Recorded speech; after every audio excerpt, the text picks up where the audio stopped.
The following is a production of DallasCowboys.com and the Dallas Cowboys Football Club. How about them Cowboys? Yeah! Go Cowboys! This is Talkin Cowboys. Streaming live from the Dallas Cowboys World Headquarters at the Star in Frisco. First down. Handoff. Elliott plowing to the goal line. Buried. Sacked by Lawrence. Prescott keeps it, and he bangs it in for the touchdown. And now, your hosts, Isaiah Stanback, Patrick Walker, Rob Phillips, and Kyle Yeomans. Go! Go! Dallas Cowboys! It is a Victory Tuesday here on Talkin Cowboys as the Cowboys improved to 2-1 on the NFL season with a 23-16 win on the road against the New York Giants. We are here on Talkin Cowboys presented by Black Rifle Coffee Company to break it all down for you. We've got Rob Phillips. We've got Isaiah Stanback. We've got Patrick No Sleep Walker. Oh. I'm Kyle Yeomans. We're probably combined, and including Chris Beam in the studio, running on how many hours of sleep right now? Probably 8 collectively. That seems generous. Isaiah never sleeps. Isaiah doesn't sleep. But Beamer did not sleep probably at all. He said he's already had 2 coffees and a Mountain Beamer Dew. has an hour. You got about an hour. hour. I'm probably 3 hours. I got probably the most sleep. We out of probably everybody. got about But I 9. tell you what, it's easier to push through when you on that Giants pack. When you smoking that Giants pack like Dez said last night. So, yeah, we're up. We are up. The Cowboys did exactly what 3 of us predicted they'd do. Correct. Yeah. You're not wrong. Absolutely. Not wrong. You know what I love about it? And to Isaiah's point last week, it was never about disrespecting the Giants and not having the right amount of reverence for what a guy like Brian Daboll brings to the table from a football mind, from the aspect of a football mind. But respect, while it is present in football, it does not play football. Persons play football. People play football. And when people start playing football, things get violent. And when things get violent, I hearken back to the legendary Mike Tyson quote. Everybody has a plan until they get punched in the mouth. What are you talking about? And then I'm not going to make fun of Mike. I'm going to lay that on you. And that's exactly what happened last night at MetLife Stadium. I am quite sure, to Isaiah's point, Brian Daboll had a plan, and I'm sure that was an excellent plan, and I'm sure it looked great on paper. Mm-hmm. And then their offensive line had to line up against the Cowboys' defensive front, and they got punched in the mouth, and then they got punched in the mouth, and then they got punched in the mouth time and time again. Correct me if I'm wrong. I believe Daniel Jones ended that game with 24 pressures, a career high for him. Demarcus Lawrence did exactly what he said he was going to do. He said he was, quote, excited to see little Eli again, end quote. 3 sacks, 6 pressures in the first half. He misses the majority of the third quarter, as they were evaluating the potential foot injury, which he says is okay. He returned to the game. He could have ended with 6 sacks. Kind of adding to your point here on getting punched in the mouth. That's the biggest thing. Don't act like Dallas didn't get punched in the mouth in this game either. It was return blow for blow. Facts. When that Saquon Barkley 36-yard touchdown happened and the Giants went up 13-6, Dallas easily could have taken a step back, Rob. The MetLife Stadium was rocking. You guys were there. We were in studio watching from the postgame show. It was rocking. But what happened? You responded, and then you responded again twice. Back-to-back drives, you got it done, and that's how the Cowboys came out on top. Cooper Rush happened on that drive. That was Cooper Rush's best drive, in my opinion. And we could talk about the 89-yard drive that he had, took him down the field. But to answer like they did right there, I think he was 3 for 3 for 64 yards on that drive and just zip, zip, zip down the field. Yeah, really impressive. Mike McCarthy, they had secret audio in the postgame press or in the locker room. Said it, complimentary football. That's what it was. I mean, No-C just talked about the defense. They've got the league lead in sacks through 3 games. They've got 13 sacks. They've got 11 in their last 2 games. They are everywhere. We talked about it during the week. This is the second straight week they faced an offensive line replacing 4 starters. And you saw the Cowboys are working with young linemen. We saw Evan Neal, kind of a welcome to the NFL moment for him against Tank Lawrence last night. And yeah, everybody pitched in again, man. I don't think we can understate the importance of that victory. If they can go back home and win this one coming up against Washington on a short week and get to 3-1 potentially after what we saw in week 1, after Dak gets hurt, all the injuries they're dealing with, some of the new guys, I don't know if anybody saw that coming, but it's possible now. They've got a window to really get something done here before Dak comes back. Wait, season's not over? No. Season I wonder who said that. lives. Sounds like there was a show that talked about that happening at one point. Yeah. I can't remember. I tasted it. Taste the air. Tastes good. Tastes good. Isaiah, your thoughts on the win? They showed up when they needed to. It was ugly there for a while. As great as Dallas defense was playing, I mean, these guys it was like playing against your little cousin, right? You just throw them and do whatever the heck you wanted to do with them, stiff arm them, tackle them, put them in a figure 4. They were being bullies, and even though they were being bullies, the game was still uncomfortably close. And you would like to see a little bit more separation when you are that dominant on one side of the ball, right? And they got the victory. Cooper Rush played amazing. His stat line doesn't show how effective he was offensively for these guys. Not only being a bus driver, not only being that poised guy that you could rely on, depend on, he was dropping some freaking dimes. And it wasn't until the end of the game that people started catching it.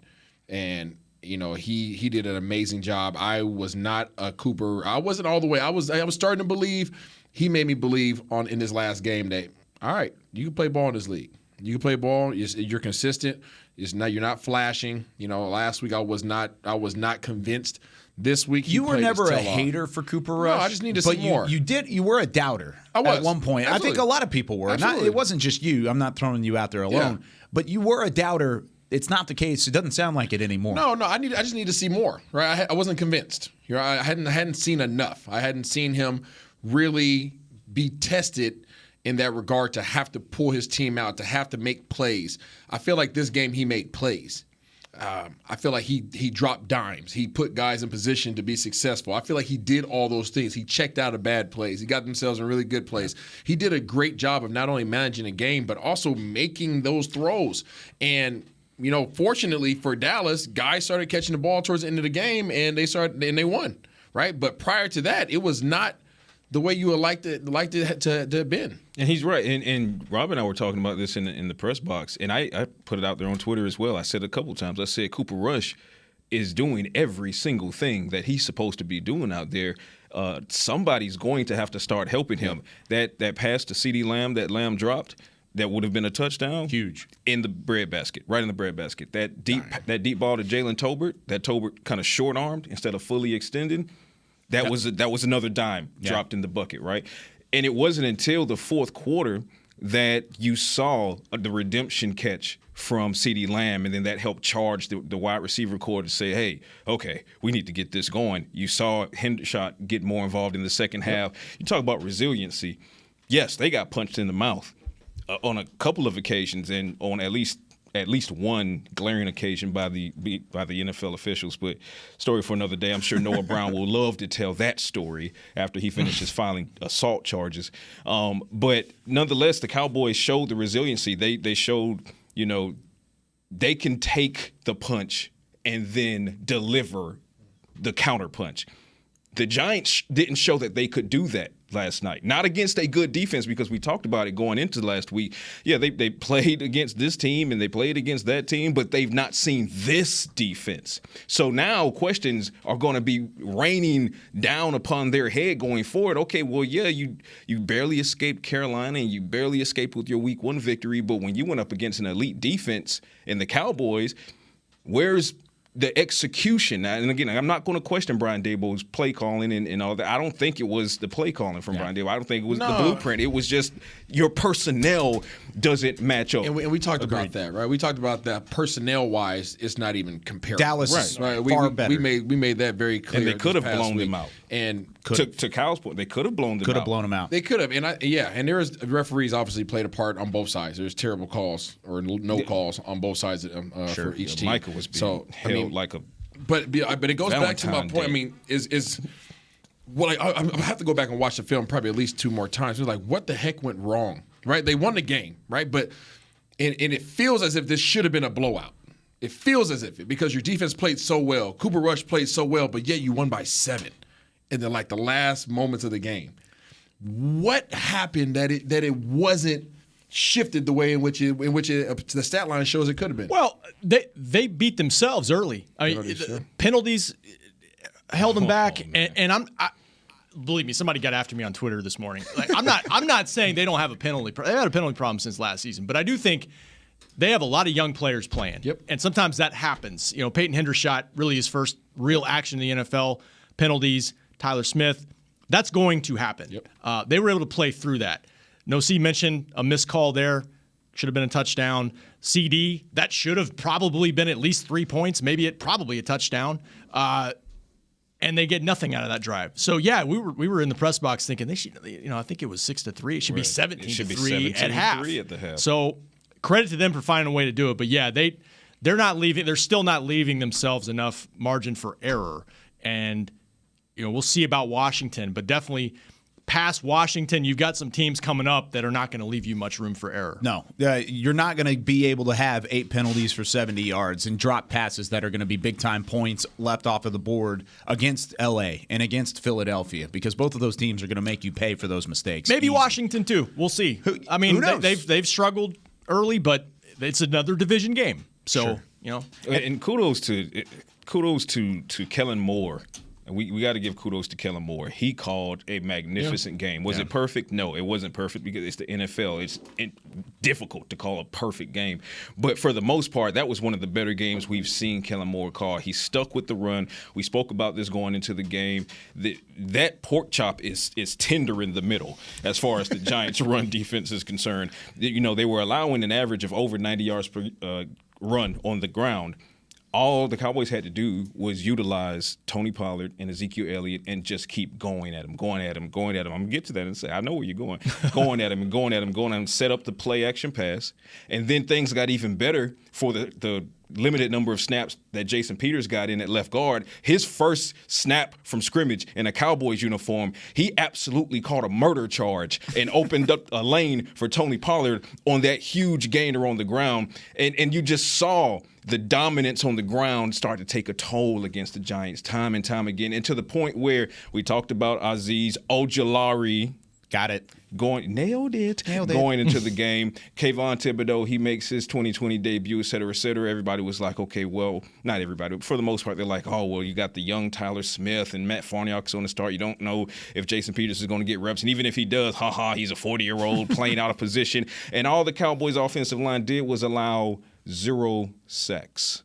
Big. It was huge. Yep. Now, I wanted to play to your point about Kellen Moore and the play calling. My favorite play call probably of the night, going back and watch the film, was the CD catch on the drive where he ultimately had the touchdown grab and he was able to sneak out from back behind and he was wide open, took it all the way down to the 1-yard line. Mm-hmm. This was in the middle of that. It was a third quarter, fourth quarter. I can't remember where it was in the game. The play call was set up early in the game often by going to the edge and stretching to Tony Pollard and stretching to Ezekiel Elliott, little 3-4 yard gains that got to the sideline. This play was the same play design, except it was CeeDee Lamb going out and he looked like he was going to block somebody and then he took off. But it made that nickel corner make a choice. And he chose Tony Pollard in the flat because they had gone to Zeke. They had gone to Tony time and time again, and it left CD wide open down the sideline. And it was just a drop in the bucket from Cooper Rush, put it on the money, and then CeeDee Lamb did the rest of the work to get it down to the 1, and then he made the one-handed grab in the end zone. It's that type of stuff last year that we didn't see from Kellen Moore that forward thinking and the setups and the play work down the line that ultimately would work out like that. That's what you need from your offensive coordinator, and he was able to get the job done. And you saw that time and time again last night. I believe so. I think he's maturing. I mean, that's what you expect. When he started, he was freaking young now. His dude went from playing to being a coordinator. Quarterback coach for 1 year. Yeah, I mean, but he was still in his doggone 20s, I would imagine, right? Something like that, 30s, low 30s, barely whatever 30, he is. yeah, He's probably. young. He's young. Yeah, he doesn't have a lot of experience, and he's had a lot of success early on. But people will forget he's still relatively freaking young. Sure. So he's going to continue. Like I said before, right? Don't empty out all the Legos. Try to save some of them for a little bit for another later date. And you're starting to see that. You're seeing that maturity from him as he's holding back some of these plays. He's starting to set them up instead of just kind of throwing them out there. And he'll continue to get better. He's going to be a complete beast of offensive coordinator by the time his career is over, just because he is that innovative and that creative. But the best best decision, I should say, that he made all night. I know where you're going with this. 4th and 4? 4th and Freaking putting Jason Peters in the game. I was about to say, You you just spoke want to it talk into about existence, Jason man. Best Peters. decision he made. What happened to this offense when Peters got in the game? Well, the first play, Yeah, 46 yards. Yeah. Did that not change the whole dynamic of the game? He only played one quarter, and they only scored 3 points, Isaiah. He played It's not he about played that. 2 It's series, about but the impact. yeah, and he'll play more going forward. I'm pretty certain of that. He'll be ramped up Yeah. continually. You spoke it into existence, and I wasn't sure they were going to do it, but I think Tyler Smith assuaged their concerns at left tackle Yes, enough he to where did. like, hey, he's the future. Let's just let him keep playing there. And He had a really good game, too. And I know I talked about it, but aside from that, even if I had never talked about it, the presence of having Peters in there, it changed everything. It was like a light switch. It was like Dallas was like doing some good things, a little inconsistent. Put Peters in. Oh crap, we can go either direction. yeah, I swear, like we've heard that before. You can go to the right, you got 7 Pro Bowls. You go to the left, you got 9 Pro Bowls. Oh crap, Tyler Biadasz, just tell him where to go. He'll be okay. Right, you saw him checking with Tyler Biadasz. Tell you like, where are we going on this? Tyler was like, going right here, right here. He's like, okay, cool. I'll take all 340 pounds and I'll just move these guys out the way, or they'll run around me. One of the two. Either way, it's a hole. you got Tyler Smith, bulldozing guys 30 yards downfield. There is some serious power on the left side of that offensive line. And one real quick thing, Kyle. Trey Thomas was on Twitter during the day, and he talked about, because I wasn't sure about Peters at left guard just because he hasn't done it, but he said as a former lineman, maybe starting out in the phone booth is a nice setup for testing yourself on Tackle Island. That's like My the man exact IRS quote that Isaiah has had from the beginning. Spoke it into existence. So, hey, props to the Cowboys there. And props to Peters for being willing to do that. He could have said, I'm going to go somewhere where I can play left tackle. I'm excited about the future of this running game. And on the heels of Dak getting healthy, Dak needs a running game. I don't know if I've said that ever before on this show, but Dak needs a running game. And if these guys can ramp Peters up, whatever their strategy is in terms of getting him going, and they are as effective as they showed them to be last night when he is present in the game, that is a game changer for when number 4 comes back, if he gets his spot back.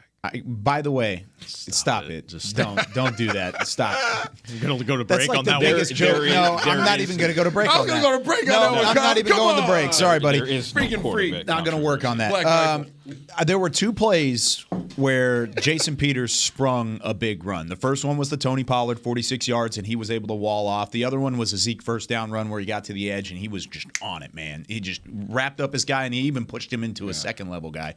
There were 2 plays where he was out of position. Okay. The first one was the 3rd and 12 Zeke run. You can see him takes the wrong step. He goes back inside before he breaks back to his left. That one, it still ended up in a big play because then you had Tyler Smith, like Rob was saying. He mauled 3 guys on one play. He was down the field. He mauled one guy. Then he looked inside, mauled another guy. And because he mauled that guy, he just ran into a 3rd guy. So like bumper cars. It was unreal from Tyler Smith just running down the field. And that's what he did really well at Tulsa. So 2 plays where he was great, 2 plays where he wasn't great. But that's all gonna work out. That's just timing, and that's just in the system. I'm right there with you. I think him at guard is going to be really, really exciting for this run game moving forward because if Tyron Smith comes back, then you've got 5 guys, maybe 6 guys you feel comfortable with right there up at the middle, and this is an offensive line that was a problem spot early on, and they're starting to find a rhythm before your starting quarterback is even back in the ball game. It's huge. I agree. Did you mute your mic for a second there? I think Beamer muted me. Beamer said him no. He didn't want to hear any more Jason Peters talk. All right, when we come back, let's take a look at the defense and see what they did well yesterday. Micah Parsons held without a sack, but that didn't matter. Keyword. Too much held. pressure. Too much pressure. Keyword held. I like what you did there. When we come back here on Talkin' Cowboys, presented by Black Rifle Coffee Company. When you build, you start with the foundation. And home ownership is a foundation of a stable future.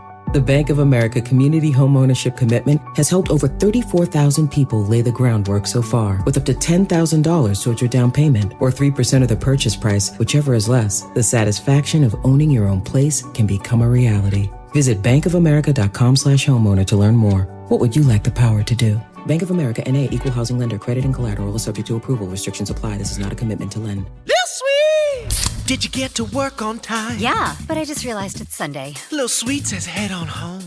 Dr. Pepper's on its way. So sweet, unique.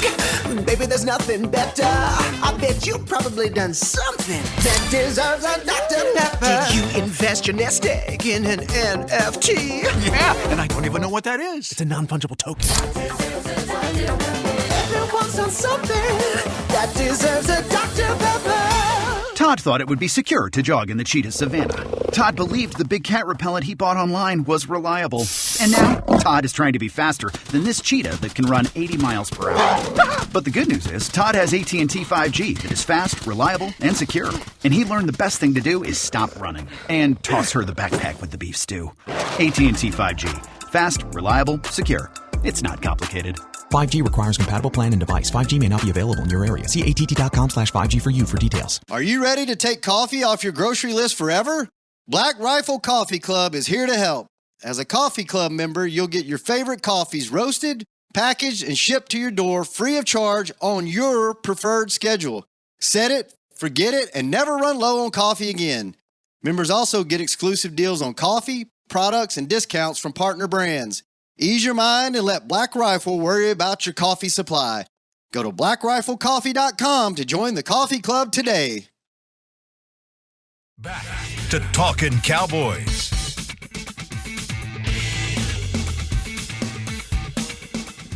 Back here with Talkin' Cowboys, presented by Black Rifle Coffee Company, the official coffee of the Dallas Cowboys. Isaiah, do you have something to share with the class?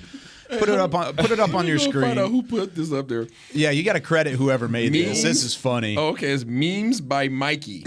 Okay, on Twitter. Memes by Mikey. Put this picture up. Big old lollipop. Of Mr. KY himself with a big old long lollipop. It's still skinny and it's larger than your head, Kyle. That thing is huge. Isaiah's dirty mind. There's a firm grip on that lollipop there. Golly. Yep, golly, guys. Oh, man. What a classic moment. Keep them coming. That was a week ago today. Please, fans. I want more It of is those. the 7-day anniversary. I want more. Stop, bro. I want more. Quit. Hey, it was. People said it was the best segment we've had on the show, so let's keep the momentum. Move on. We are going to have more smelly stickers coming up. Man. Coming up in the final segment. Bait. That was bait, Rob. That was bad. That was bait. That's bait. That's bad, guys. That's bait. That's serious bait. All right, we talked a lot about the offense in the first segment. I want to talk about the defense. I want to talk about the fact that you gave up one offensive touchdown for the third week in a row. So they've only given up 3 touchdowns all season long, and I believe that's one of the best numbers in Dallas history. I'll give you the exact numbers in a minute. But, Rob, when you watched the defense last night, it was a continuation of what we've seen in the past. You're not getting these big, flashy turnovers like you did last year. You're just not allowing a great opportunity for an offense to find a rhythm. Even if they were gaining yards, it was little by little, and a lot of it was Daniel Jones just working his way free. Yeah, they were bend, don't break at times, kind of like they were against Tampa early on in that game. But again, they've been solid overall tackling. The one big play that got loose was Saquon Barkley for 36 yards on the touchdown, where there were a couple kind of arm tackles there in the middle, and he got loose, and that's what he does. And to your point, Kyle, and No C and I kept talking about this in the press box. Daniel Jones, they scheme ways for him to get outside the well and scramble. And he's just a different type of guy you got a game plan for than certainly Tom Brady and even Joe Burrow. So that was a problem there. But the pressure, man, I mean, I just saw a tweet from it was 49 dropbacks, 24 pressures. That's insanity. I mean, you can't ask for anything better than that. That's you really 50%. Can't. And that's with Micah Parsons clearly not feeling probably like Micah Parsons. And you can see it on his face after the game. But he was still able to open things up for other guys. It's also Micah Parsons being consistently held without laundry being thrown. So, I mean, we'd be remiss if we didn't at least point that out. And if you don't believe us, go back and watch the game and key in on Micah Parsons, and you'll see exactly what we're talking about. But for that to be the case and for this Cowboys defense to still get a pressure rate of 50%, and it wasn't that 50%, 100% of that 50% wasn't blitzes. I mean, they were just winning their assignments for the most part, and they were doing it on the edges and in the interior. We're talking about a Cowboys defense now for the second consecutive week that has also more or less shut down the run, because if you take away that 36-yard run, touchdown run from Saquon Barkley, he has 13 for 45. 13 carries for 45 yards. I'll take that. At one point, he had like 8 carries for like a total of 3 yards. And then even on the 36-yarder, they got hands on him. And it was one of the few times that Dan Quinn's defense missed tackles, and, of course, he made them pay for it. But with Saquon, is that just him wearing down a defense and then finally breaking it open? I mean, that's kind of the whole game plan around what he does, right? Same thing kind of with Tony Pollard and Zeke back and forth, except they just do it with one guy. I would say yes if on that play where he sprung it, if there weren't 2 guys that had a shot at taking him down for a TFL. The guys were there. They just didn't take the appropriate power angle. Right. They didn't take the appropriate power angle. Mm-hmm. And because they didn't, it became arm tackles as opposed to shoulder. And he broke loose because he has 2 legs that look like, redwoods. But they paid for that. But outside of that, even inclusive of that, 14 attempts for 81 yards. And knowing that Saquon Barkley is the crux of that offense, I'll take that. I'll take that. We knew Daniel Jones going in. We said this time and time again. Daniel Jones has escapability, and he has the mobility and day ball and his high football IQ. He was going to scheme for that. That's not something the Cowboys had to account for with Joe Burrow. Certainly not with the great TB12, but had to account for it. And they didn't do a fantastic job at that. But they did enough to keep Daniel Jones from changing the game with his legs. He was able to extend drives and move the chains, 3 or 4 times. But therein came the bend but don't break. They just, for the most part, refused to break. So here we are, 3rd consecutive week. The defense allows only 1 touchdown. This defense is a Super Bowl caliber defense. They can get you to the promised land and probably on the podium. The only question marks will be on the offensive side. But those question marks are about to be answered because Rush is playing good football. Dak is on the horizon for his return. Running game is taking off, and with Peters only having 14 snaps yesterday at left guard. Yeah. Tyler Smith, pre-snap penalty here and there, but looks like an animal on the left side. The Cowboys offense looks like it's kind of finding its way a little bit as we go into October. And, the all decisive November and December, which is where you really need to be firing on all cylinders. Sure. So if you're going to take your lumps, take them in September. And the Cowboys took theirs early in September. Now they're kind of finding their way. You take each season as quarters, right? We've talked about that on the show before. You play it in quarters, and I know there's 17 games and not 16 anymore. So you kind of got to take it in thirds if you really want to look at it. But either way, this first quarter, you've got at least a 500 record. For the first 4 games of the season, you got a 500 record, and that's not even counting what happens in Washington, where you very well could be 3-1.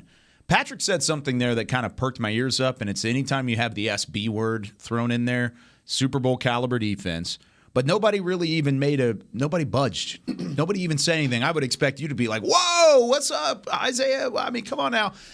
Nobody budged because that's how good they've been. Do you agree or disagree with the statement that he made that it's a Super Bowl caliber defense? No, I mean, I played for a Super Bowl team that had a very similar defense. Yeah. The Giants at the time when I was there, I mean, you had, OC on the D-line. You had Jason Pierre-Paul. You had Big Tuck on the D-line. I mean, freaking Bernard. I mean, it was a freaking beast now. And they had a very similar rush package that you're seeing from Dallas. Whenever Dallas really wants to get some pressure, you put Dante Fowler out there. You put D-Law. You put Darrell Armstrong. You put Micah Parsons. That's their rush package. And when they really want to get to you, that's who's going to be on the field on that front four. So, absolutely, these guys are flying around. They're hitting. I mean, they have an amazing defensive coordinator. These guys are built for it tough now on the defensive side of the ball. That has not been the question. The question coming into this season was, can the offense figure it out? And that was a turn of tides that happened as of a span of a year and a half, really, right? When the defense, Dan Quinn came in and offense started kind of going away. Defense how quickly did that switch? Things swinging around. So there's no question about this defense at all. I think they put to bed pretty much all questions in regards to that. Only thing that they haven't necessarily put to rest is if there's a team that really wants to run the ball, are they equipped to do so? But that's the only test that I don't think they've passed yet. And they're not even whole. Jaron Kearse is not on the field right now, right? Terrell Basham is not on the field right now. And shouts out to a guy like Donovan Wilson for a second consecutive week. Just a massive impact player. Had a couple of mistakes here and there that made you cringe where you're like, you can't do that. You can't miss that tackle. Normally one of the more sure-handed tacklers on this team. He had a couple errors, but at the same time, resiliency. There's a reason that word is being used as the mantra this season. You're starting to kind of see it come to fruition. Donovan Wilson is a perfect example of that. You flip over to the offensive side of the ball. You talk about the rookie Peyton Hendershot bouncing back in the second half after a rough 2-penalty first half, so forth and so on. Noah Brown, he could have let that no call in the end zone really get in his head and rattle him, but he didn't. Came back later on, made plays for Cooper Rush. CeeDee Lamb didn't let that drop rattle him. Came back, made one of the more unbelievable catches you'll see this season as a redemption. So again, it goes kind of flipping right back to the defensive side of the ball. It goes to the resiliency of it. And these guys, Dan Quinn for president, man. Dan Quinn for president. I mean, I'm drinking all his Kool-Aid. The red, and yes, red, not strawberry, red. I'm drinking the red. I'm drinking the purple. I'm mixing them together. Isaiah was the one that actually brought the jug out in the first place before he was even hired. So credit there. But I mean, I think everybody's on that. Yeah, this defense it's unreal. But really quickly, and we'll stick to the defense. But I have to shout out special teams. Special teams, Dorrance Armstrong with that field goal block on Gano to help turn the tide of the game toward the Cowboys. That's the special teams has been scathingly close to blocking a field goal or blocking a field goal on almost every field goal attempt. Dorrance Armstrong also almost had another multi-sack evening. He had one sack negated by what do they call that? On the late hit on Daniel Jones. That negated that. So you got guys like Dorrance Armstrong who are impact players on defense, also contributing to special teams, big plays. That was a 3-phase win for the Cowboys last night. That is something they can take away and say, hey, you know what? The defense did their job, but they weren't the only ones that won it for us. The offense did their job finally in the second half. They weren't the only ones that won it for us. Same goes for special teams. All 3 phases won that game for the Cowboys, and that's what you need on the road in a division matchup. Yeah, no doubt. Back to the defense real quick. I mean, if you hold your opponent to 17 points a game, you got a chance to win every game you're in. First to 20. So, first to 20. That's what happened. And it may not be like that every game. They're going to face some offenses coming up here. I'm with Isaiah in terms of the question is offensively, can you sustain drives, score points, not shoot yourself in the foot, all those things. And the concern I had these last 2 games was, okay, Cooper Rush, you feel like he can manage a game. He's comfortable in this offense. I think it's a testament to a guy being in the same system for 6 years. Like that, this is good. But he's got to. The fear I had was he's got to play outside himself a little bit and have to go make plays like the extra 5% he's talking about. He's showing he can do that. Yeah. And I think, and you're seeing some receivers grow up too. And as long as they've got this running game going, can you get 24 points a game? And if you can get 24 points a game, can you have a chance to win every game you play the way this defense plays, I think it's possible. And Brett Maher is making his kicks. Hey, he's been really good to start the year, too. And, hey, Kevontae Turpin had a couple of big returns, he almost too. broke it twice. Twice. Kick return and a punt return. He almost had both of them. You make one man miss on both of those, and he's off to the races. The punter got him. And yeah, he did. So all right, close. this might be the hardest segment we've had to this point in the season. We've got to do some helmet stickers when we come back on the other side of the break. There's a lot of names to choose from, and we'll talk about it when we come back with more Talking Cowboys presented by Black Rifle Coffee Company. Todd thought it would be secure to jog in the cheetah savanna. Todd believed the big cat repellent he bought online was reliable. And now, Todd is trying to be faster than this cheetah that can run 80 miles per hour. But the good news is, Todd has AT&T 5G that is fast, reliable, and secure. And he learned the best thing to do is stop running and toss her the backpack with the beef stew. AT&T 5G. Fast, reliable, secure. It's not complicated. 5G requires compatible plan and device. 5G may not be available in your area. See att.com/5G for you for details. Black Rifle Coffee Company serves premium coffee to people who love America. When you drink Black Rifle coffee, you are directly supporting veterans, law enforcement, and first responders in your community. Black Rifle's expert roasters love coffee almost as much as Texas loves football, so it makes sense that America's Coffee partnered with America's team. Go online at blackriflecoffee.com and fuel up with the official coffee of the Dallas Cowboys.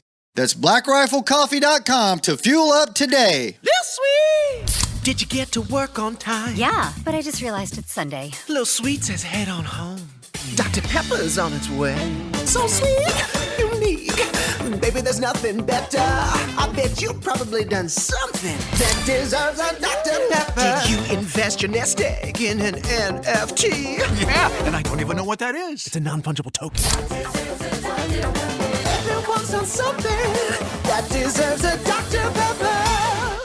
Want to use what the pros use? How about the official men's skincare brand of the Dallas Cowboys, Jack Black? Right now, you can get the Jack Black Starter, a curated collection of Cowboys locker room favorites for just $10 with free shipping. The starter includes 4 Jack Black skincare favorites, plus a full-sized intense therapy lip balm. Go to getjackblack.com/cowboys and use the code word TEAMJB. That's getjackblack.com/cowboys. The Jack Black Starter, $10, free shipping. Back to Talkin' Cowboys. Whether you're watching from home or you're cheering in the stands with Essilor lenses, you can see every exciting play. Book an appointment at your local Essilor experts and see what Essilor can do for you. See more. Do more. Essilor here on Talkin' Cowboys. Isaiah Stanback, Rob Phillips, Patrick No Sleep Walker. I'm Kyle Yeomans, Chris Beam in the back. As always, Beamer's got like 1 hour of sleep working, but he's got that Black Rifle Coffee Company to keep it going. We've got some helmet stickers, some smelly stickers to give out, and we'll continue to break down the Cowboys' 23-16 win over the New York Giants. Cowboys' 10th win against the Giants in 11 games. They have dominated that series as of late. Oh, and by the way, 7 straight wins against the division. That's going to help things out as well. That's tasty. All right, Patrick. We've got a little time here, so we can go a little longer on this if we want, but let's go with some helmet stickers and tell me why your player of the game deserves it. You know what? I'm going with the Apple. And I go with the Apple, and I'm going to award the Apple to Demarcus Lawrence. The Apple goes to Demarcus Lawrence, and here's why Tank is getting the Apple. Tank went into the Big Apple and absolutely devoured it. Absolutely devoured the Big Apple. He turned it into applesauce. Right, and everything. So much came from his comment, playfully enough about referencing Daniel Jones in the same breath as Eli Manning, which is what he used to call Eli Manning, little Eli, and all the Twitter sphere went crazy, and all Giants are going to own you, and it's this and it's that, and you're not going to do anything when you get up here, and we'll talk about it Tuesday morning. Well, guess what? We're talking about it Tuesday morning. Where you at? Where you at? Mouth doesn't work. Fingers broken. Keyboard warriors unite, because all of you just caught a massive L. Demarcus Lawrence went into the Big Apple and he helped and he led the cause to shut DJ down. Daniel Jones is seeing ghosts, the likes of which would make Miss Pac-Man blush. The fact is, Demarcus Lawrence now has 3 sacks on the season. Only one behind Micah Parsons. In your face. In your face. Asked last night if the challenge was still on and he was going to leapfrog Micah Parsons this week against Washington, he said most definitely. You know what? I believe in it. I believe you. So, the apple for Demarcus Lawrence. Shouts out to Tank for going up to the Big Apple, taking a bite out of that, and bringing that W back to Dallas. Very so well we're going done. to pass this over to Mr. Stanbeck. What you It's got? pretty tough to beat. What you got? I don't plan on beating it. I wanted the plum. Confession, I wanted the plum. It wouldn't come off, though. I was going to go plum because the defense went plum crazy, but, it wasn't to be. So it's like not cut out yeah, on it's not cut out, right? It's, it's like the Giants against the Cowboys. They're not cut out to win. They're not cut out for it. Well, Beamer, right here on the one shot, we have a little pineapple man. And this pineapple man, if you guys can focus on that, okay, somehow, some way. That pineapple man has a little book. You guys see a little smirk on his face? Eyebrows are raised up, feeling very confident. The Rock. Yeah, got double people's eyebrow. Okay, that right there, everybody, is Dan Quinn. And Dan Quinn has a people eyebrow going on because he brought his whole playbook with him, and he just simply threw that playbook at the offensive line and the offensive coordinator, Dable, one day sailed, all right, and simply just shut him down offensively. So, great job, Dan Quinn. Booyaka. Pineapple, man. Booyaka, booyaka. Oh, man. Very well done. Now I have to go? Yep, it's all around. All right. I am going with a strawberry. This very animated strawberry. He's very happy. This is the most animated Cooper Rush has probably been in his entire life. Hey. Some would say that about me, too. So I can identify with Koopa Loop. Got to give it to him. Koopa Loop. Koopa Loop. From Doughty to Koopa Loop. Bring your green hat, Coop. Oh. Heck of a game for him. Here's a quick stat for you. I wrote about this last night. He's now 3-0 as a starting quarterback. Became the third quarterback in Cowboys history to win the first 3 starts of his career. One Jason Garrett did that as a backup to Troy Aikman, and Roger Staubach, Pro Football Hall of Famer, did that. Woo! He is. You might have heard of him. What are you saying about Cooper Rush, Rob? I'm saying he's somewhere between Jason Garrett and Roger Staubach. Hey, that's after 3 starts, which ain't a bad place to be. It's a pretty good spot. How about that? 3-0 as the starter, and people are starting to ask, when will Cooper Rush ever lose? When will it ever happen? All right, see if I can redeem myself after last week. So we've talked about offense, Cooper Rush. We've talked about defense with Demarcus Lawrence and Dan Quinn. I think we have to give some credit to the special teams. I think you have to give credit to special teams. Facts. I'm going to combine this. There's 2 bananas on here, and they both went bananas. One was Kevontae Turpin, a couple big-time returns to put your offense in a good position to be healthy. The one thing about the defense so far, if you had to knock the defense, is you didn't give the offense a short field really throughout the 3 games this year. They haven't given a short field to the offense. They've had to go the length of the field to score. But Kevontae Turpin continues to give you a short field on time and time again. So you've got Kevontae Turpin as one of the bananas. On the other side of the bananas, we've got Dorrance Armstrong. Don't laugh, Isaiah. You can't laugh. Dorrance Armstrong for blocking the field goal early and helping set the tone in the opening drives of the ball game. So a little special teams is the bananas. Special teams goes bananas against. I like it. Against the New York Giants. He's got tears. Can we just get a one shot of Isaiah? I like it. Just Isaiah. You got anything to say? I feel like you want to chime in here. Oh, goodness. All right. Now, since it is a Tuesday. Oh, you want to keep going? Yeah, we've got 3 minutes left. All right. Nope, that wasn't it. So we've got 3 minutes left. We do have to turn the page a little bit because Washington is on the horizon. It is a short week for the Cowboys. Tomorrow, we will preview the Cowboys defense versus the Washington offense. And, Rob, when you look ahead, you don't want to look ahead, but you kind of do because this is a winnable game for the Cowboys and a chance for them to get to 3-1. Yeah, and, we'll see on Dak's timeline. I think Jerry said on the Fan this morning it could be a week or two where he could be back. So you're preparing for Cooper Rush again to start. Maybe you get Michael Gallup back for that game. Maybe you get Dalton Schultz back for that game, and that would only help Cooper Rush in what would be his third straight start.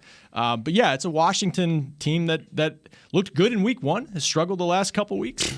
But it's a division game, so I'm not going to write them off. But I do think the way what's exciting about the Cowboys for me, and we kind of mentioned the Super Bowl. Obviously, 3 weeks in, you don't know anything about any team really concretely, but it's exciting that they have started to form an identity after 3 weeks. Yeah. And not every team can say that. They have a defense that is going to keep them in games. And so any game they play, including this Sunday, I think that puts them in a good spot. Kind of reminds me of a conversation we had on this show prior to drafting Micah Parsons in 2021, Isaiah. If you want to go all the way back, this is like March of 21. You were on the table for Micah to be the draft pick at that point because you said it would change the front seven. It would change the identity of this defense. He's done that, but it's really been Dan Quinn, too. The combination of the two that has done that. You have that identity now to where teams look on the schedule and they say, oh, man, we're about to get Dallas's defense, and there's nothing we can really do about it, right? Yeah, you don't want to face these guys. You just don't. Not only because of the brain and the wisdom that Dan Quinn has, the experiences that he has, the games he's been in, the losses that he's had. I mean, he just has – life has happened to him in the NFL. He has so many things to be able to recollect and lean back on. But he's bringing that wealth of knowledge to a team where you couldn't ask for more talent. You just couldn't. And these guys, personnel-wise, we keep saying it, they should be better than everybody that they play against on the other side of the ball.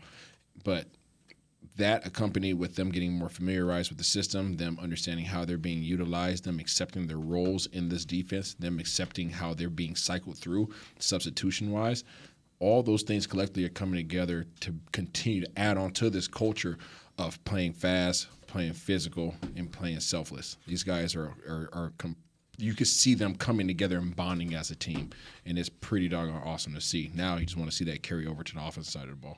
That side of the ball is an absolute unit. I mean, you could pull out names, or just close your eyes and throw darts at a board, and on the board is the defensive roster in Dallas, and wherever that dart lands, it's a playmaker. It's probably an impact player. And you see it because one guy goes down and another steps up in his place and becomes the playmaker. And you see it at different positions. And kudos to the Cowboys front office who does catch a lot of flack. And, sometimes it is justifiable depending on, how you view it or what you would expect to be done. But they've given Dan Quinn everything he needs to build what I view right now as the best defense in the league. And he's taken it and run with it, and you just have to love it. And going into the game against the Washington Commanders, I said this after week one. I'm on record saying it week one. I knew you guys were like, oh, Carson Wentz had a week. And I scoffed, and I scoffed, and I scoffed, and I scoffed in week two, and I'm scoffing again now because until Carson Wentz shows me he's not Carson Wentz, he's still Carson Wentz.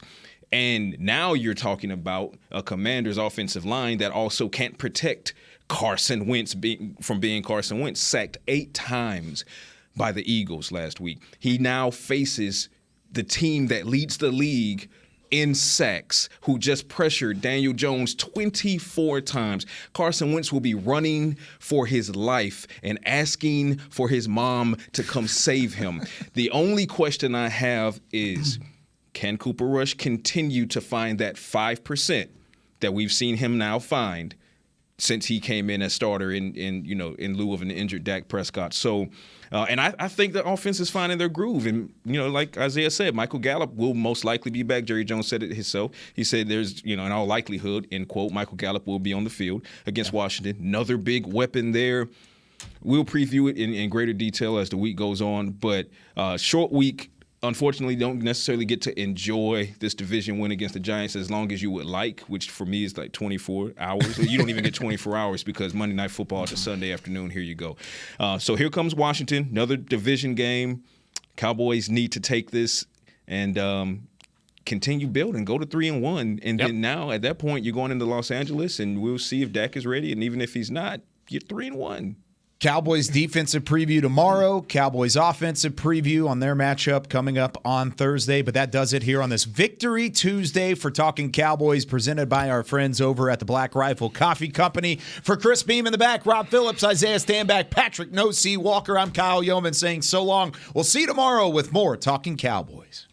This has been a production of DallasCowboys.com and the Dallas Cowboys Football Club. How about this, Cowboys? Yeah!